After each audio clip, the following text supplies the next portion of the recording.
Muy bien, hermanos, vamos a tomar ubicación para poder comenzar nuestro estudio bíblico de hoy. Vamos a seguir tratando el tema que comenzamos a tratar hace 2 jueves atrás y que está en los versículos 37 al 54 del Evangelio de Lucas. Hemos llegado hasta ahí y es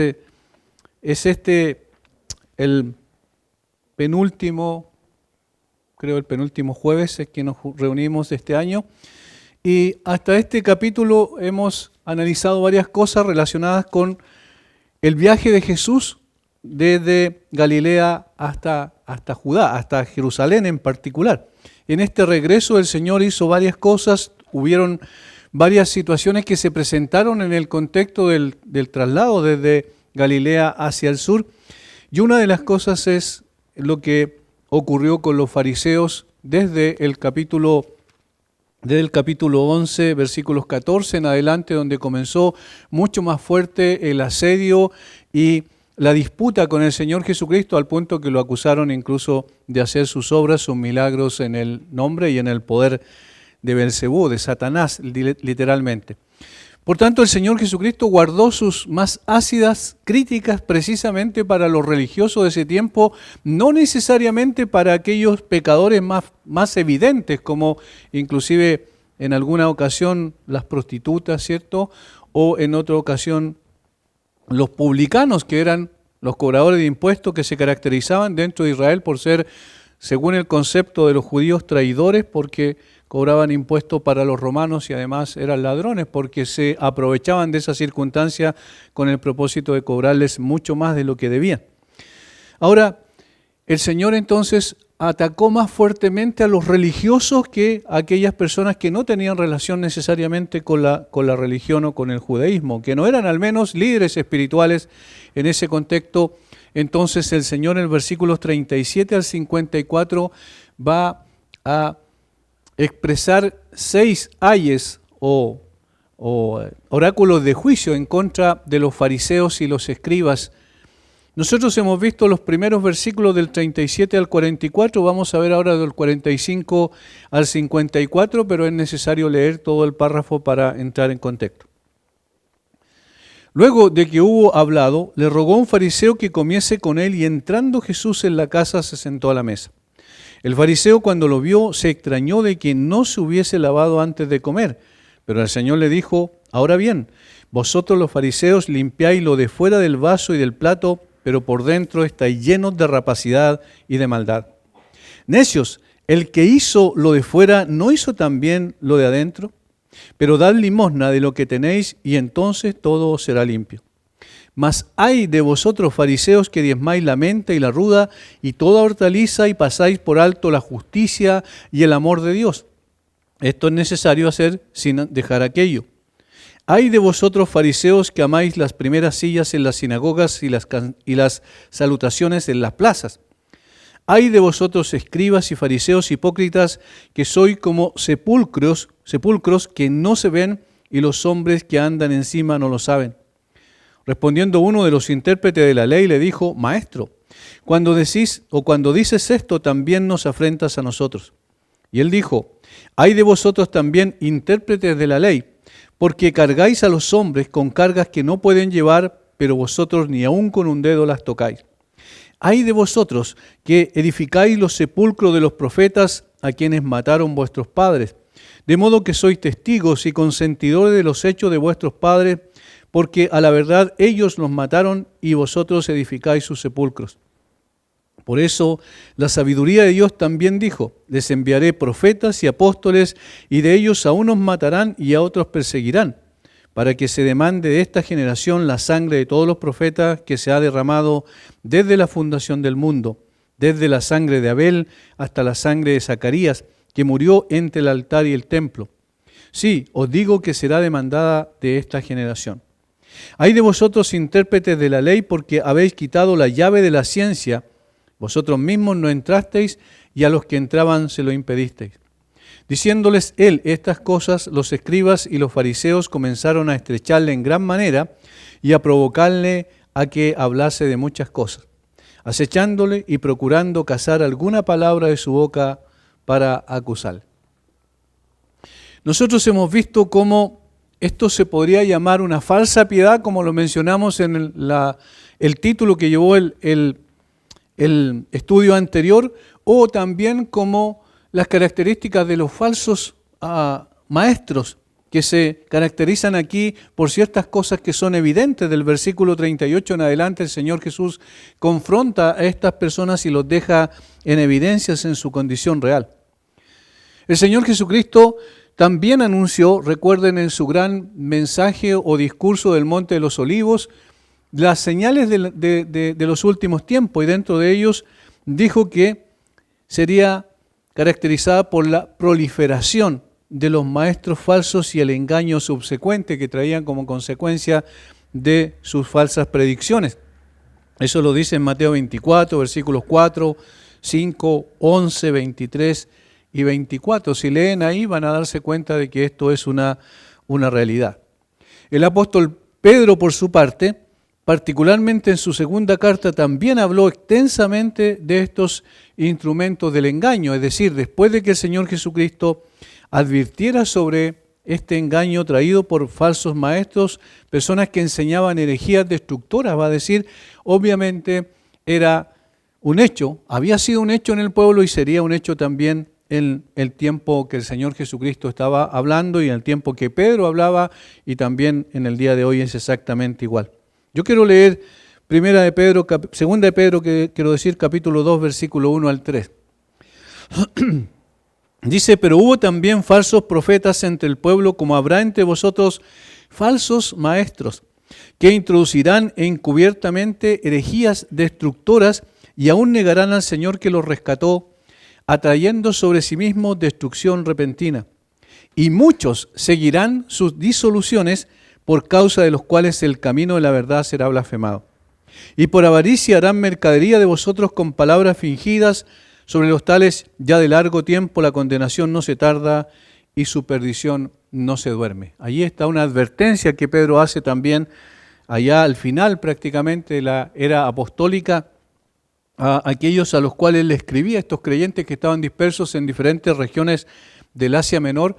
Les habla y les advierte sobre la proliferación de falsos maestros que llevarán herejías destructoras y que obviamente perjudicarán a la iglesia necesariamente. El propio apóstol Pablo igualmente se refirió a estos apóstoles de Satanás en 2 Corintios capítulo 11, versículos 13 al 15, donde le dice literalmente que son en realidad apóstoles de Satanás. De tal forma que lo que nosotros tenemos aquí es el comienzo simplemente de una realidad que se manifestaría a través de los siglos en la iglesia y que en el día de hoy también no es extraño ver, los falsos maestros. Pero yo quisiera que vayamos a 1 Tesalonicenses capítulo 2, porque allí se ven mucho más claramente este tipo de falsos maestros, de los mismos que el Señor Jesucristo va a confrontar o confrontó aquí en Lucas capítulo 11, que tiene que ver con los judíos y esos judaizantes que iban por todos lados intentando destruir lo que el apóstol Pablo estaba construyendo por medio de la predicación del Evangelio. Vamos al capítulo 2 de 1 Tesalonicenses, versículos 14 al 16. Porque vosotros, hermanos, vinisteis a ser imitadores de las iglesias de Dios en Cristo Jesús que están en Judea, pues habéis padecido de los de vuestra propia nación las mismas cosas que ellos padecieron de los judíos. Aquí los identifica claramente, los cuales mataron al Señor Jesús y a sus propios profetas, y a nosotros nos expulsaron, y no agradan a Dios y se oponen a todos los hombres, impidiéndonos hablar a los gentiles para que éstos se salven. Así colman ellos siempre la medida de sus pecados, pues vino sobre ellos la ira hasta el extremo.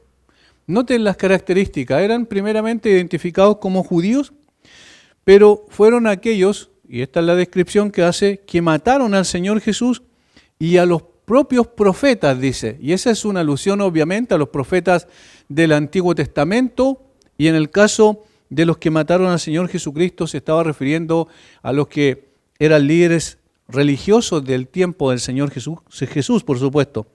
Y ellos dicen, no agradan a Dios. Eso es lo que dice el versículo 15. Y además impiden hablar a los gentiles, es decir, obstruyen el camino para que el evangelio siga siendo esparcido y para que otros puedan escuchar el evangelio de salvación. Y obviamente cierran entonces la posibilidad de que estas personas sean perdonados en sus pecados. Eran personas muy agresivas desde la perspectiva de cómo enfrentaban el crecimiento y la manifestación creciente de la predicación del evangelio en diferentes partes del mundo conocido de ese entonces. Estos eran falsos líderes espirituales, rechazaron al Mesías, rechazaron la palabra del Señor Jesucristo, rechazaron la palabra de los apóstoles de Cristo y buscaron impedir que los gentiles escucharan el evangelio de salvación. Todas esas características se mencionan allí y es interesante porque cuando leemos este texto que habla de la confrontación de Jesús a estos falsos maestros, también se refleja exactamente las mismas características.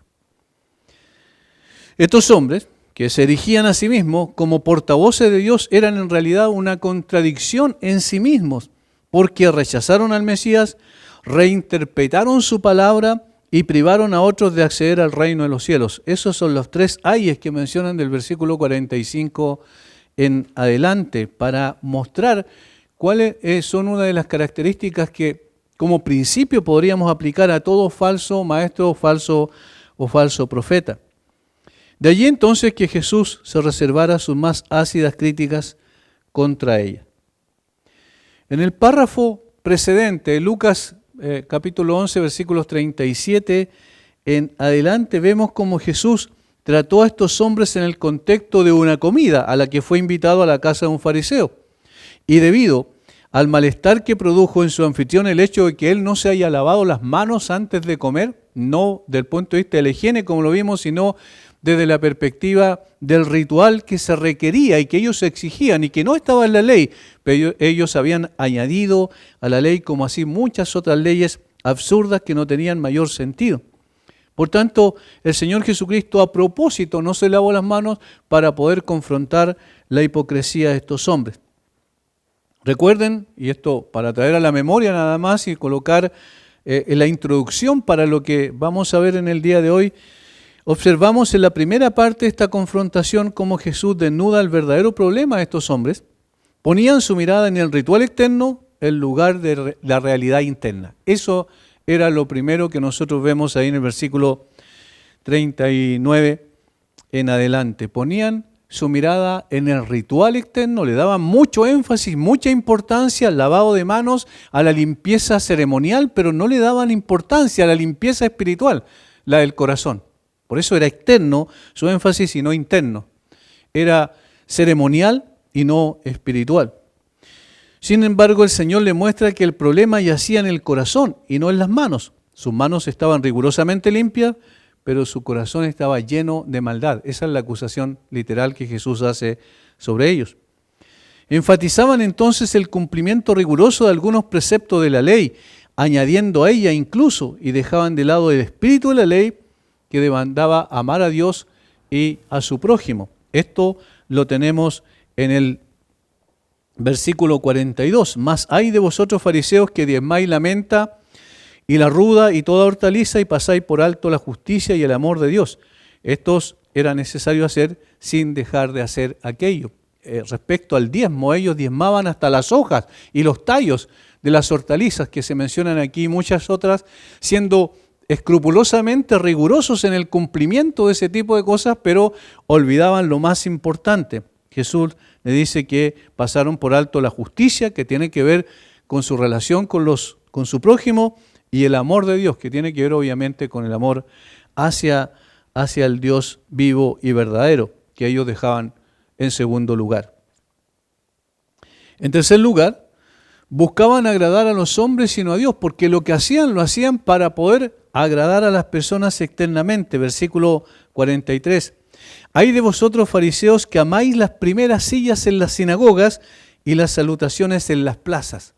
¿Por qué las primeras sillas? Porque eran los lugares de honor que habían dentro de la sinagoga y estaban destinadas a las personas más importantes. Ellos buscaban las primeras sillas y además porque allí tenían la visión de todo el resto, las personas podían verlos claramente cuando levantaban sus manos y oraban haciendo, ¿verdad?, ostentación de piedad delante de todos los hombres. De tal forma que ellos buscaban el agradar a los hombres, la apreciación de los hombres y no necesariamente de Dios. Había un manifiesto egocentrismo en sus vidas. Y en cuarto lugar, versículo 44, estos escribas y fariseos y hipócritas eran como sepulcros que no se ven y los hombres que andan encima no lo saben. Y esa es una forma de poder mostrar la comparación que hace, es el símil que presenta aquí el Señor Jesucristo, es de que estas personas lo que hacían era muy similar a hacer o construir una tumba y no colocar un sello claramente que era una tumba, ¿verdad? Y las personas pasaban por encima y eran contaminados ritualmente, pero Jesús lo aplica en términos espirituales. Y en otras palabras está diciendo que la influencia que estas personas producían en los demás, en lugar de santidad, recuerden que ese era el tema en cuestión del ritual de lavarse las manos, en lugar de santidad era contaminación. Ellos, en lugar de santificar a las personas que se acercaban a ellos, los contaminaban porque los desviaban de la verdad con sus herejías destructoras a través de este tipo de cosas externas que no tenían ninguna importancia. Allí están los primeros tres ayes del versículo 42 al 44 y nosotros lo vimos la semana antepasada. Ahora vamos entonces al versículo 45 hasta el 52, donde Jesús dejará caer sobre los falsos maestros tres ayes más, pero ahora dirigidos específicamente a los intérpretes de la ley, o los doctores de la ley, como también se traduce en algunos contextos, o los abogados lo traducen algunas personas, la palabra esta que se traduce como escribas o intérprete de la ley. Versículo 45. Respondiendo uno de los intérpretes de la ley le dijo: Maestro, cuando dices esto, también nos afrentas a nosotros. ¿Por qué? El escriba se sintió ofendido, se sintió confrontado por las palabras del Señor Jesucristo. Porque obviamente ellos eran los teólogos de su tiempo, eran las personas expertas en el conocimiento de la ley del Antiguo Testamento y además en la interpretación de la ley y además en la interpretación de todo lo que tenía que ver con la tradición de los ancianos, que era otra fuente de autoridad que los judíos habían añadido a la ley de Moisés. Por tanto, como ellos eran los que interpretaban la ley y ellos eran los que añadían otros preceptos además a la ley de Moisés y que estaba contenido en esta fuente de autoridad como llamada la tradición de los ancianos, Marcos capítulo 7, lo tenemos claro ahí, lo que hacían entonces ellos era colocar la ley delante, interpretada de acuerdo a sus preceptos y a sus conceptos humanistas, delante de los fariseos. ¿Y qué es lo que hacían los fariseos? Obviamente buscaban cumplir ese tipo de ley donde estaban todos esos rituales añadidos que la ley del Antiguo Testamento no lo tenía. Por tanto, cuando Jesús critica a los fariseos en los versículos 37 o 38 al 44, ellos se sienten identificados, porque de una u otra manera ellos eran los teólogos que habían establecido ese sistema. Y en esa calidad, entonces, sostuvieron la enseñanza de los fariseos, por lo cual cualquier agravio a los fariseos, ellos lo entendían también como propio. Y por eso la reacción del escriba en este contexto. La aguda visión de Jesús del corazón de todos los hombres y particularmente de aquellos que se colocaban a sí mismos como líderes espirituales es muy evidente. Jesús percibió claramente la hipocresía de los corazones de esta gente y podía desenmascarar a estos hipócritas y lo hizo tan eficazmente que sus propias conciencias reconocieron la culpa y se hicieron eco de su propio reproche. La palabra aquí traducida en el versículo 45 como afrenta es Es una palabra que literalmente significa insulto. ¿Por qué nos insultas a nosotros? Al insultar a los fariseos también lo haces con nosotros. Nosotros somos parte de ese sistema religioso que tú estás criticando duramente. Están diciéndole, en otras palabras, Jesús, cuando confrontas así a los fariseos, también nos insultas a nosotros. Por tanto, se sintieron gravemente ofendidos. La palabra afrenta como que no describe totalmente lo que significa la raíz de la palabra en el original. Por eso es necesario enfatizar que para ellos era un insulto lo que Jesús estaba diciendo. Noten que ellos no estuvieron dispuestos a repensar, a analizar. Puede ser que Jesús tenga razón con lo que está diciendo. Puede ser que nuestros rituales no tengan tanta importancia, quizás lo más importante es el corazón. Y podían haber reflexionado en lo que habían escuchado que Jesús les había dicho a los fariseos en los versículos precedentes. Sin embargo, no es eso lo que ellos pensaron, sino que al contrario se sintieron ofendidos y manifestaron ese sentimiento delante del Señor Jesucristo. La respuesta de Jesús a esa queja, de la respuesta de Jesús se desprenden tres contradicciones vitales que estos hombres manifestaban. Vamos a la primera. La primera contradicción es esta. Los falsos maestros exigen lo que ellos no cumplen. Exigen lo que ellos no cumplen. Versículo 46. Y él le dijo, este es el primer ay. Ay de vosotros también, intérpretes de la ley. Noten cómo ahora se dirige específicamente a ellos. ¿Por qué? Aquí está la razón. Cargáis a los hombres con cargas que no pueden llevar, pero vosotros ni aun con un dedo las tocáis. Ahí está la contradicción vital de estas personas. Le colocaban un deber, una carga pesada sobre los hombros de la gente con preceptos que ellos habían deducido de la ley, porque eran deducciones de la ley, no eran parte de la ley propiamente tal. Y entonces, de esa manera, ellos colocaban en las personas un deber que Dios nunca había colocado sobre los hombros, es decir, habían hecho una reinterpretación de la ley y habían puesto una carga pesada que ni siquiera ellos eran capaces de poder cumplir. Ellos multiplicaban las obligaciones religiosas de los hombres hasta el infinito, mediante interpretaciones ridículas y quisquillosas.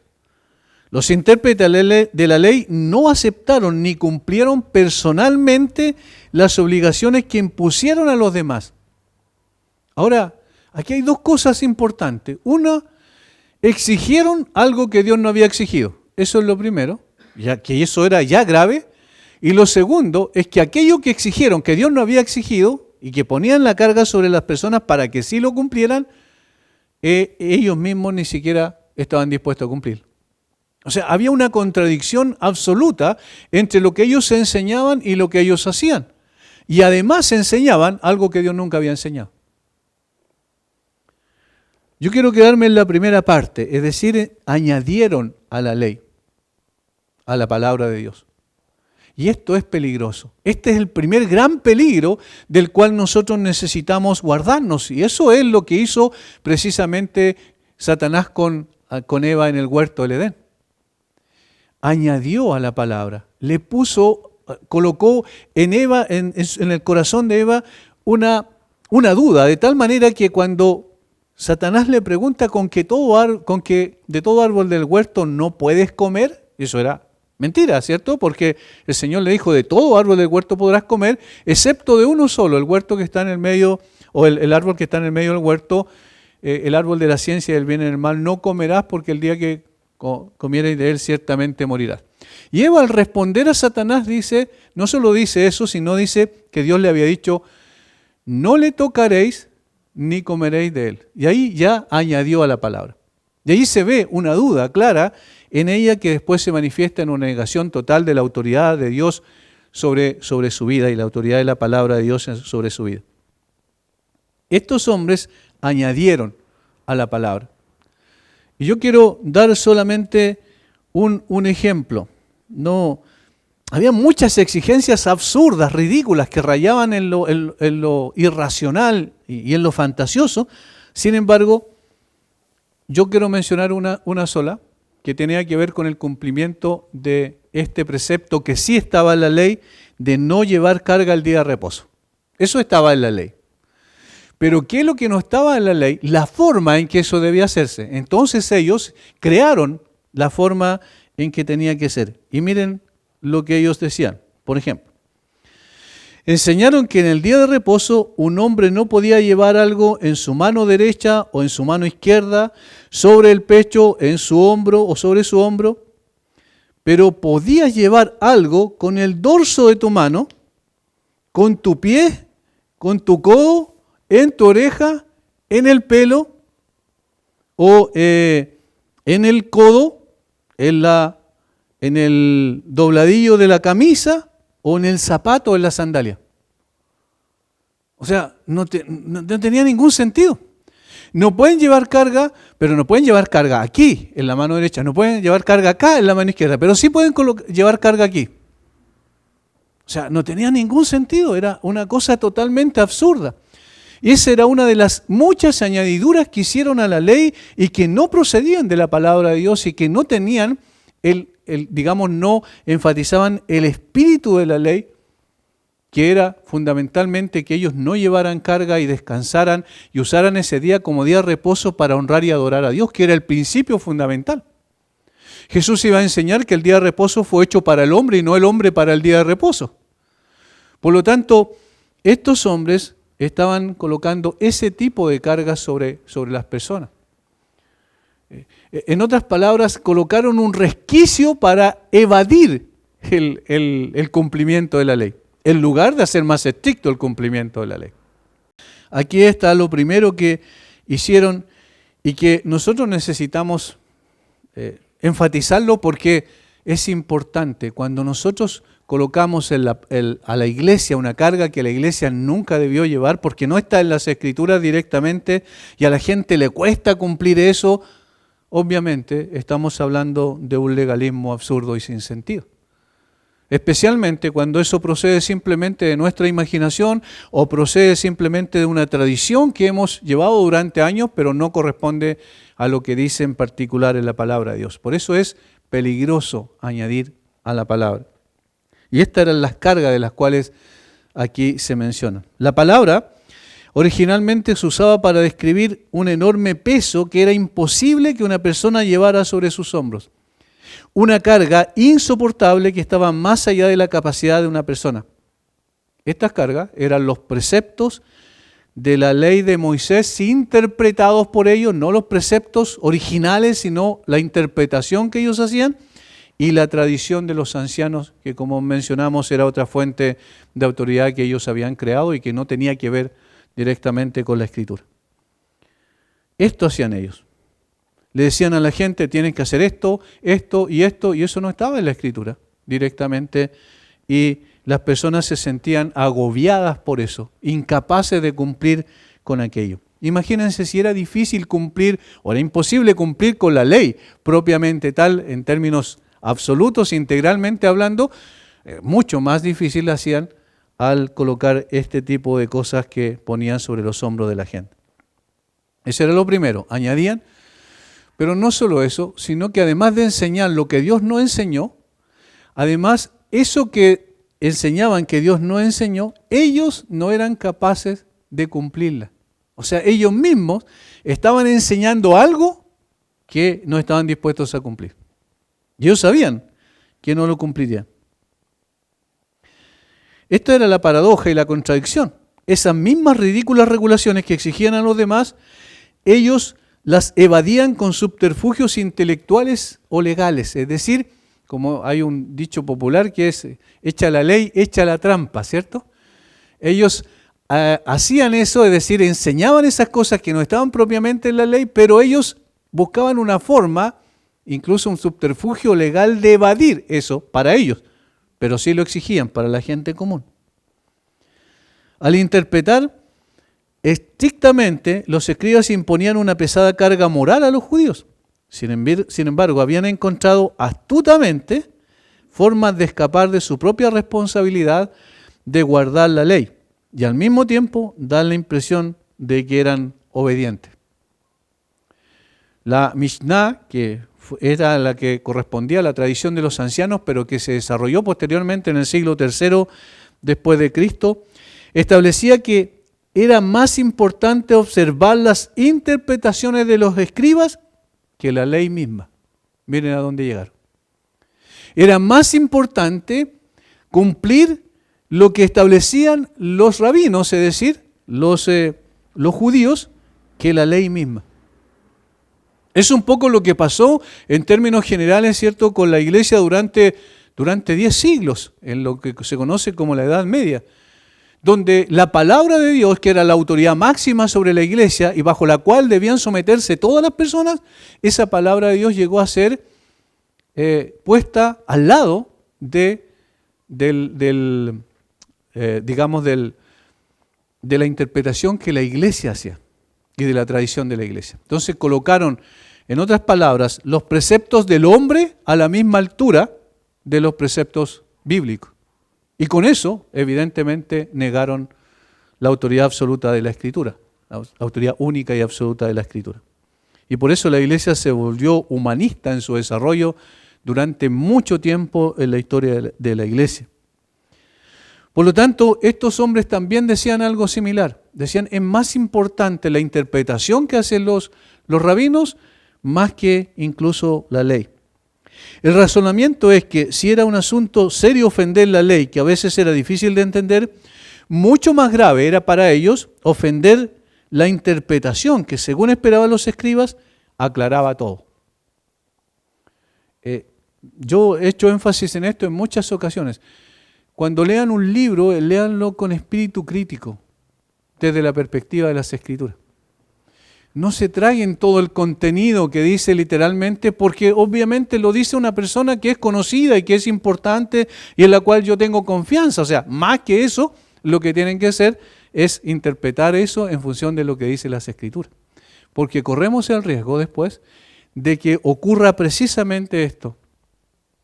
En una ocasión, un compañero del Instituto Bíblico, cuando estábamos estudiando, el profesor nos dio colocó, ¿cierto?, un trabajo que teníamos que hacer y posteriormente exponerlo. Y en la exposición, este hermano dijo algo y entonces el profesor le pregunta, lo paró en su exposición y le pregunta, ¿quién dice eso? Y él dice, el autor, el tanto y tanto. Y le dice, pero ¿cómo sabes que eso es verdad? Y él vuelve a insistir porque lo dice esta persona que es un teólogo. Pero ¿cómo sabes que el teólogo está en lo correcto? Y le hizo como 3 o 4 preguntas así sucesivas. De la respuesta del alumno, el profesor le haciendo otra pregunta. Y al final fue tanta la presión que sintió este hermano que salió, dejó el trabajo ahí y salió muy, muy complicado emocionalmente, incluso salió llorando de él.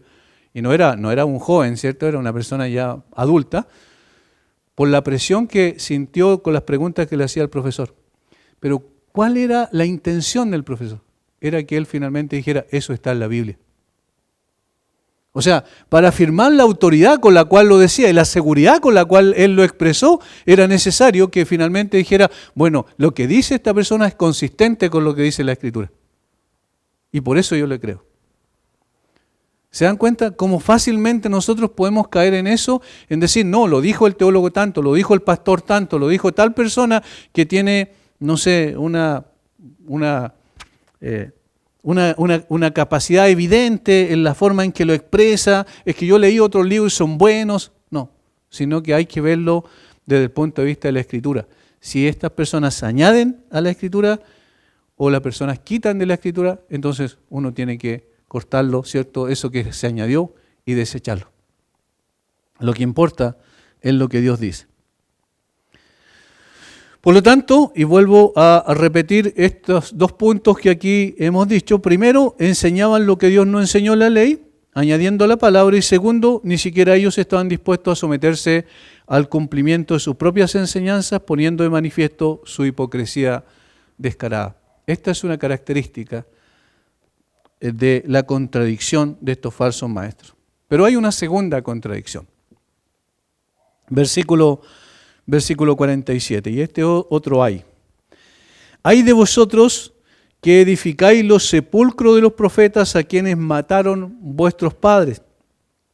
De modo que sois testigos y consentidores de los hechos de vuestros padres, porque a la verdad ellos los mataron y vosotros edificáis sus sepulcros.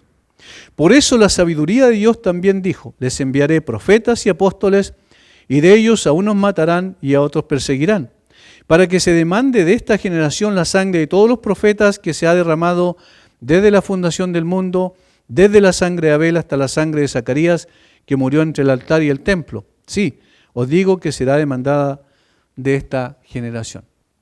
Noten lo que ellos hacían. Versículo 47. Ay de vosotros que edificáis los sepulcros de los profetas a quienes mataron vuestros padres. Nosotros podríamos decir que bueno, porque estas personas reconocían a los profetas como portadores de Dios, como portavoces de Dios, del mensaje de Dios. Y en consecuencia, estas personas eran honradas y merecían ser honradas, y era bueno entonces que le hiciéramos o adornáramos los sepulcros, o edificáramos, ¿cierto?, lápidas maravillosas con testimonios que hablaran de ellos. Eso es lo que hacían. Y esta es la segunda contradicción. Los falsos maestros honran a los profetas muertos y desprecian a los profetas vivos. Honran a los profetas muertos y desprecian a los profetas vivos. Estos doctores de la ley se jactaban de honrar a los profetas de antaño al edificar y embellecer sus sepulcros. Estos hipócritas, entre otras pretensiones de piedad, construyeron los sepulcros de los profetas, es decir, erigieron monumentos sobre sus tumbas en honor a ellos, probablemente con grandes inscripciones que contenían altos elogios de ellos. Y de eso se jactaban. Nosotros somos mejores que nuestros padres, porque en los tiempos de nuestros padres rechazaron a los profetas. Nosotros ahora los reconocemos como portavoces del mensaje de Dios y entonces los honramos. ¿Cómo los honramos? A través de erigir grandes monumentos conmemorativos en su sepulcro. Esto es lo que ellos pensaban. Sin embargo, a pesar de que pretendieron ser muy piadosos y respetuosos de los enviados de Dios en tiempos pasados, olvidaron a propósito que algunos de esos profetas fueron odiados a tal punto por sus padres, predecesores de ellos, que los asesinaron. Eso es lo que dice Jesús enseguida en el versículo 48. De modo que sois testigos y consentidores de los hechos de vuestros padres, porque a la verdad ellos los mataron y vosotros edificáis sus sepulcros. Aquí es donde está la crítica ácida del Señor Jesucristo, y ese ay que es un juicio, ¿cierto? Es un oráculo de juicio sobre ellos, porque en definitiva, al hacer eso, ellos estaban mostrando que no eran superiores a sus padres, ni mejores que sus padres, porque ¿cuál es la razón por la cual sus padres, o los antecesores, hablando en este sentido, mataron a los profetas? Que rechazaron el mensaje de los profetas. Esa fue la razón. Odiaron a esos profetas, ¿por qué? Porque les llamaban al arrepentimiento y a volverse a Dios genuinamente. Este es el mensaje central de todos los profetas del Antiguo Testamento. Eso es lo que decía Isaías, Jeremías, Ezequiel y todos los 12 profetas menores que se mencionan también en las Escrituras. Esta gente los odió fuertemente. Jeremías fue tan odiado que fue una persona que durante toda su vida o su ministerio, que fueron alrededor de 40 años de ministerio, o mucho tiempo, ¿cierto? Isaías fueron 40 años de ministerio aproximadamente, Jeremías otros tantos, y ellos fueron desechados por sus contemporáneos, y no solo eso, sino que muchas veces por su misma familia. Los odiaron porque llevaban el mensaje de Dios. Por tanto, estas personas olvidaron a propósito que estos profetas fueron odiados por sus propios padres, sus predecesores. En la extraordinaria oración de Esdras se da cuenta de ello. Esdras capítulo 9, versículo 26. Noten cómo allí, en esta oración de arrepentimiento de Esdras, donde reconoce la perversión del pueblo y que en realidad lo que estaban sufriendo era producto de algo que ellos habían hecho en contra de Dios, era parte del juicio de Dios sobre ellos, dice cuál es el problema mayor que ellos manifestaron. Esdras 9:26 dice: pero te provocaron a ira y se rebelaron contra ti, y echaron tu ley tras sus espaldas, y mataron a tus profetas, que protestaban contra ellos para convertirlos a ti, e hicieron grandes abominaciones. ¿Qué dice que hicieron? Rechazaron, ¿cierto? Se rebelaron contra el Señor al rebelarse contra la palabra de Dios traída por los profetas. Y entonces, ¿qué es lo que hicieron con los profetas? Los mataron.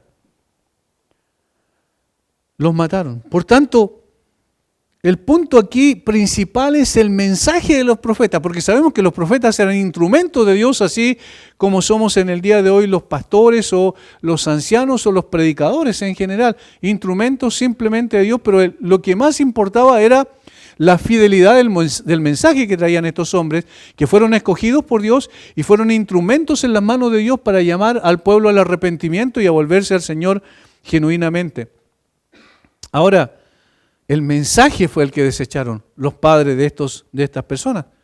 En el capítulo 23 de Mateo, en otra confrontación que Jesús hace posteriormente ya en Jerusalén, y que es muy parecida a esta, se repiten algunas palabras, allí ellos dicen, nosotros no somos como nuestros padres, haciendo énfasis en que eran distintos y eran mucho más piadosos. Sin embargo, el Señor está diciendo, ustedes son testigos, al edificar los sepulcros de los profetas, ustedes son testigos de que ellos fueron muertos por la rebelión de estas personas y porque fueron fieles a lo que el Señor les mandó hacer. Por eso, esta edificación de los sepulcros de los profetas no era en realidad en honor a ellos, sino un recordatorio de la más flagrante apostasía de sus antepasados. Era un monumento a la muerte, no a la vida, a la incredulidad, no a la fe. En el fondo ellos estaban usando eso como un instrumento para aparentar delante de los demás que eran grandes piadosos porque sí tenían una memoria de lo que había pasado en la antigüedad y sí reconocían la fidelidad de esos profetas y sí reconocían el mensaje que esos profetas traían. Pero ¿cuál era la realidad? La realidad es que era todo lo contrario, porque ellos actuaban y actuarían igual y peor que sus padres inclusive que los habían precedido y que estuvieron en el tiempo de esos profetas que habían sido muertos. Y aquí hay una cosa importante, hermanos. Ahora que hay tanto acceso a la información de la historia de la iglesia, nosotros podemos reconocer a grandes hombres de Dios, o mejor dicho, pequeños instrumentos de Dios, de un Dios grande, como los que vemos, ¿cierto?, en la historia de la iglesia. No sé, hablamos de Crisóstomo, como uno de los predicadores más extraordinarios de la antigüedad, hablamos de Ireneo, hablamos de otros padres de la iglesia que se conocían que fueron posteriores a los apóstoles, hablamos de Calvino, hablamos de Lutero, hablamos de Agustín y todos esos, hablamos de Spurgeon como el gran predicador y de muchos otros que nosotros podemos reconocer a través de toda la información a la que tenemos acceso. Y podemos nosotros decir, qué grandes eran estos hombres, qué maravilloso lo que ellos enseñan. Y podemos decir igual como estos hombres, bueno, eran profetas de Dios o portavoces del mensaje de Dios y sin embargo podríamos estar rechazando ese mismo mensaje que ellos honraron. Es decir, en el día de hoy nosotros podríamos estar desechando a lo que hoy hay, por ejemplo, personas, instrumentos en las manos de Dios que también están entregando ese mismo mensaje y estamos diciendo, no, pero él no es Spurgeon, él no es Agustín.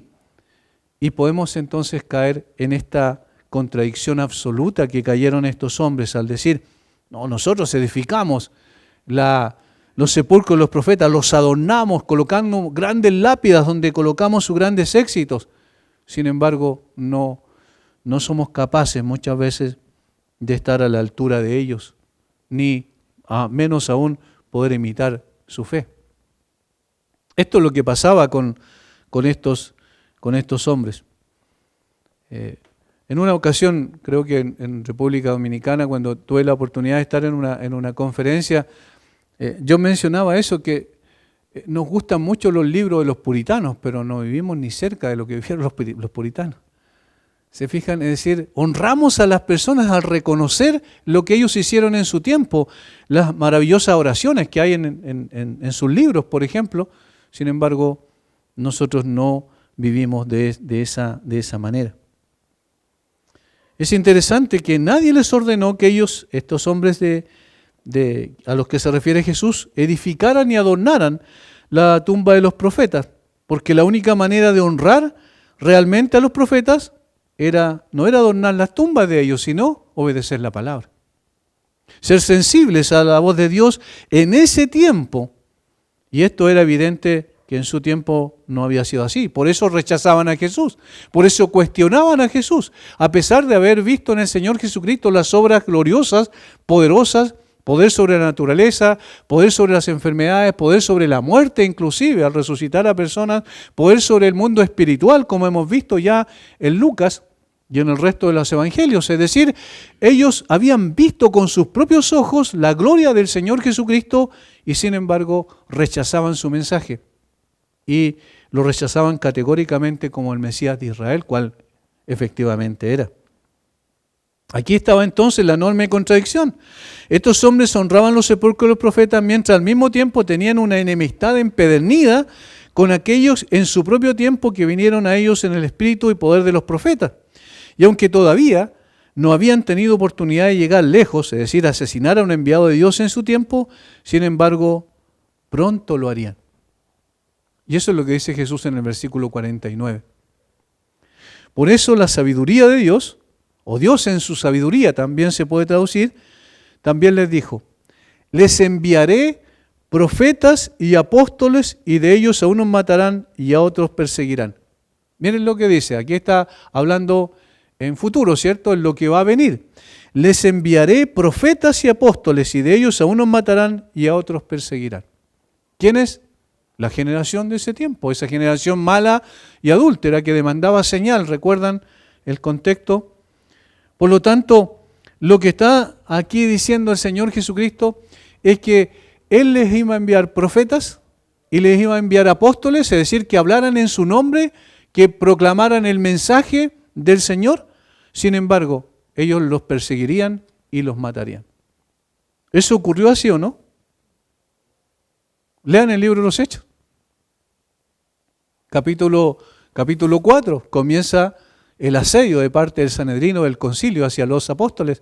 Pedro y Juan son encarcelados, después son azotados.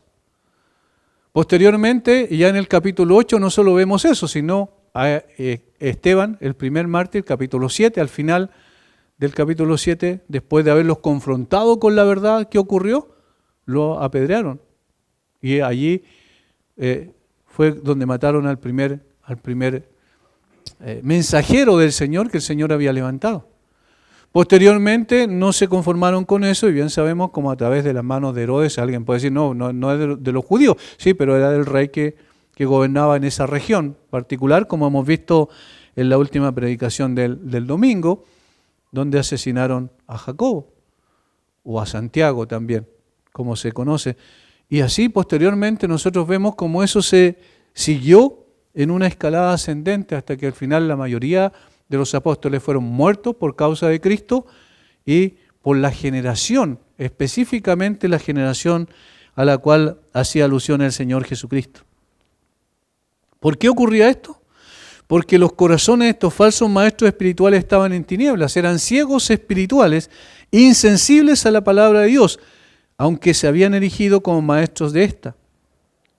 El relato de Lucas es evidente en el libro de los Hechos respecto a lo que pasó con los verdaderos creyentes, con los apóstoles de Cristo, con los profetas que el Señor había levantado. De hecho, la maldad de esta generación sobrepasó por mucho a la generación de los padres anteriores. ¿Por qué? Porque en este caso el Señor había enviado a el profeta. Había enviado al Hijo de Dios, había enviado su propio Hijo que tomó forma humana para ser el portavoz del mensaje más glorioso. Era la encarnación de la verdad, era la expresión de la vida. En Él estaba la vida, dijo Juan. Él dijo, yo soy el camino, la verdad y la vida, ¿recuerda? De tal manera que el que estaba entre ellos era mucho más grande que todos los profetas juntos, y que en definitiva lo que hicieron con Jesús fue precisamente lo que también iban a hacer posteriormente con sus apóstoles. Lo terminaron poniendo en una cruz. Por lo cual entonces, y eso es lo que Jesús le está diciendo aquí, eran dignos del juicio más terrible que debía caer sobre ellos. Versículo 50 y 51. Para que se demande de esta generación la sangre de todos los profetas que se han derramado desde la fundación del mundo, desde la sangre de Abel hasta la sangre de Zacarías, que murió entre el altar y el templo. Sí, os digo que será demandada de esta generación. Noten cómo está la comparación entre la generación pasada, los padres que mataron a los profetas, y la generación presente, es decir, en el tiempo del Señor Jesucristo, donde ellos tendrían una mayor condenación, un juicio más severo sobre ellos. ¿Por qué razón? Porque habían tenido mucho más luz. Y al que más luz tiene, más se le demanda. Al que más conocimiento de Dios tiene, más se le demandará. Y estos hombres habían fallado rotundamente. Ahora, Jesús termina esa parte diciendo que se demandaría de esa generación la sangre de todos los profetas y mártires que han sido asesinados por los hombres. Por ello, hace una alusión a la sangre de Abel y a la sangre de Zacarías. Abel obviamente se refiere al que mató su hermano por envidia, porque Abel obedeció la palabra de Dios respecto a la forma de acercarse al Señor y se acercó a través de un sacrificio. Y eso fue lo que aborreció Caín, porque él fue rechazado, porque no lo hizo a la manera de Dios y finalmente lo asesinó. Desde ahí, o sea, estamos hablando de Génesis, del principio de los tiempos prácticamente hasta el final del Antiguo Testamento, y que habla de Zacarías, que se menciona en 2 de Crónicas 24, 20 al 22, que lo apedrearon precisamente entre el altar y el templo. Lo lapidaron, lo mataron a piedrazos, porque recuerden que 2 de Crónicas es realmente el último libro del Antiguo Testamento para los judíos. El ordenamiento para nosotros es distinto, termina con los profetas menores, pero desde la perspectiva de cómo fue hecho el canon de los judíos, era el último libro del Antiguo Testamento. Por tanto, habla del primer libro hasta el último libro del Antiguo Testamento y menciona a todos los profetas. Y está diciendo con ello que el juicio será mucho más grande para la generación donde Jesús se manifestó, porque el Hijo de Dios estaba presente, sin embargo ellos lo desecharon, lo rechazaron. Pero hoy aún queda otro ahí para mostrar la contradicción de estos falsos maestros. Ellos se contradecían porque, en tercer lugar, ellos mismos no creen e impiden que otros lo hagan. Versículo 52. Este es el tercer ay. Ay de vosotros, intérpretes de la ley, porque habéis quitado la llave de la ciencia, vosotros mismos no entrasteis, y a los que entraban se los impedisteis. ¿Para qué es una llave? Para abrir, ¿cierto? Ellos la usaron para cerrar. Para abrir una puerta, para dar acceso. En este caso era la llave, que es la palabra de Dios, que daba la apertura o la opción, ¿cierto?, de abrir la puerta para que las personas entraran al reino de los cielos, llegaran a formar parte del reino de los cielos por medio del arrepentimiento y la fe. Y el Señor Jesucristo los acusa duramente que por medio de sus interpretaciones sesgadas y absurdas y ridículas, ellos oscurecieron lo que debían aclarar. En el fondo debían aclarar la palabra de Dios para que las personas pudiesen saber que eran incapaces de cumplir la ley y fueran entonces en arrepentimiento genuino al Señor Jesucristo. Pero ¿qué hicieron los intérpretes de la ley? Oscurecieron la interpretación, distorsionaron la verdad de las Escrituras y entonces ellos mismos que no creían, no llegaron a creer, también evitaron que otros que sí podrían venir y creer también pudiesen hacerlo. Por eso dice, vosotros mismos no entrasteis y a los que entraban se los impedisteis. Y esto es quizás lo más terrible, es el clímax de la maldad de estos hombres. Se hace una llave para abrir una cerradura.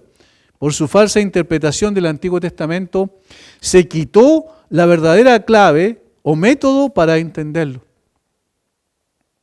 En el fondo, los maestros, que eran los que debían dar a conocer la verdad, distorsionaron la verdad. Y la verdad es lo que hace libre. Y por consiguiente, el no conocer la verdad implica que seguían en sus delitos y pecados. Habían impedido que la gente lo entendiera correctamente. Si hay algún pecado de especial magnitud, es el de mantener al pueblo en la ignorancia, y pocas personas son tan culpables como las que por las falsas instrucciones les impiden llegar al conocimiento de la verdad y abrazarla como es en Jesús. Es como si en el día de hoy nosotros estuviésemos distorsionando la interpretación de las escrituras que el Señor ha dejado y del Evangelio de Jesucristo, y entonces estamos llevando a las personas por un camino totalmente equivocado y que los conduce a la perdición eterna. Es gravísimo eso. Por eso la responsabilidad que tenemos quienes hemos de instruir al pueblo de Dios y a la gente en general con la verdad es tremenda. El otro día hablábamos el martes de la importancia de predicar fielmente la verdad. Y de ahí no tenemos nada que hacer nosotros, nada más. Nos retiramos, damos un paso atrás y vemos lo que Dios va a hacer con la verdad. Algunos se van a enojar, seguramente, pero otros van a llegar de rodillas a los pies de Cristo.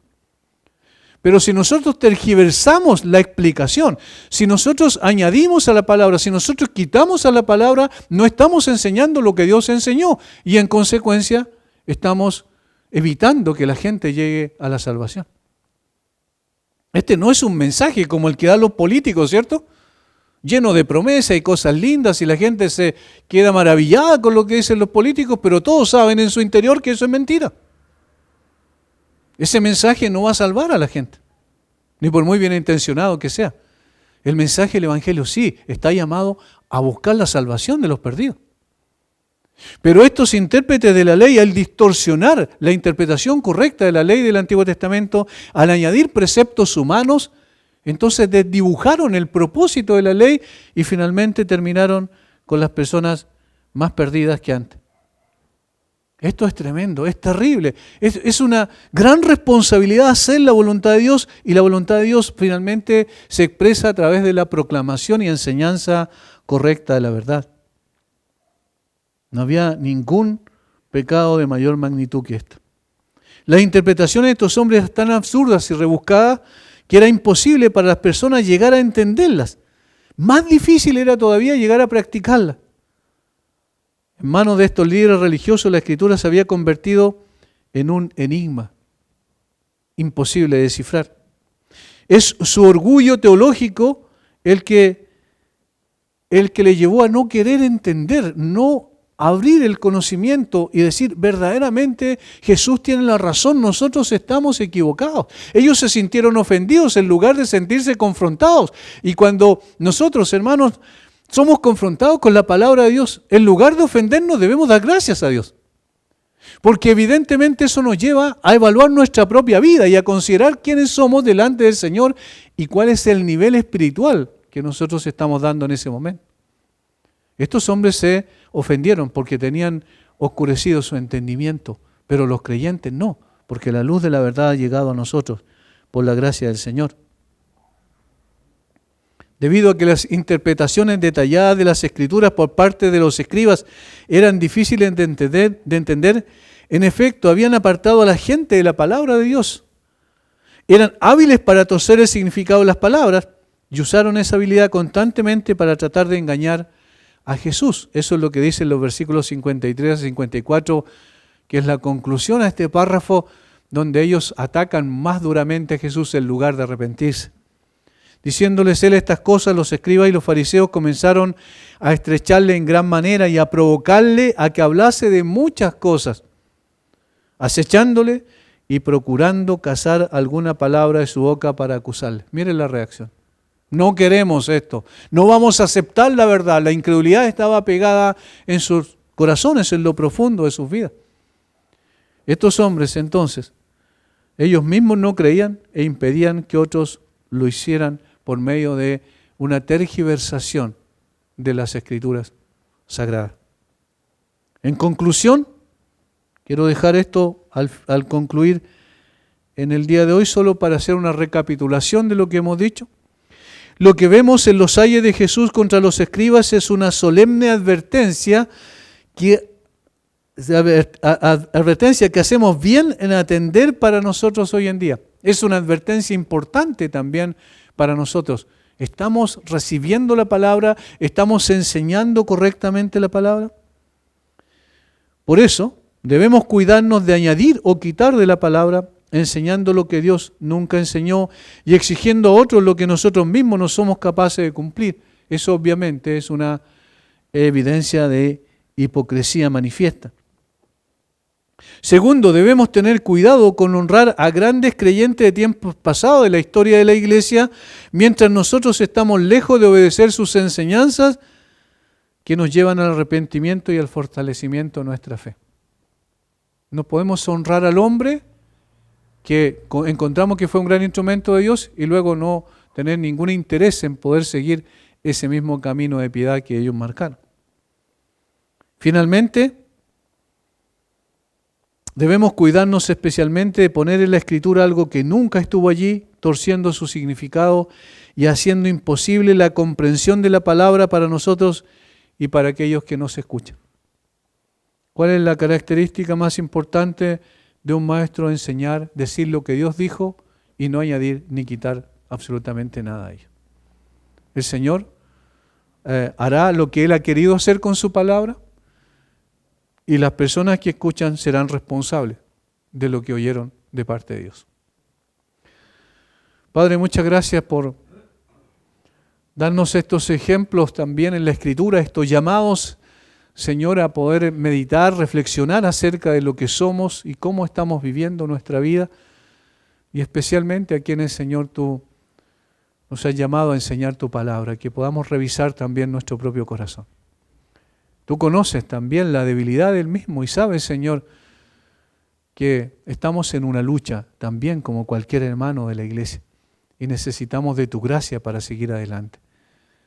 Ayúdanos a ser, Señor, claros en la exposición de las Escrituras para que también todos puedan entender, puedan amarte más, seguirte y honrarte como es debido a Tu gran nombre. Danos de Tu gracia para ellos y danos, Señor, sabiduría para también poder transmitir esa misma sabiduría que procede de las Escrituras. Oramos en el nombre de Jesús. Amén.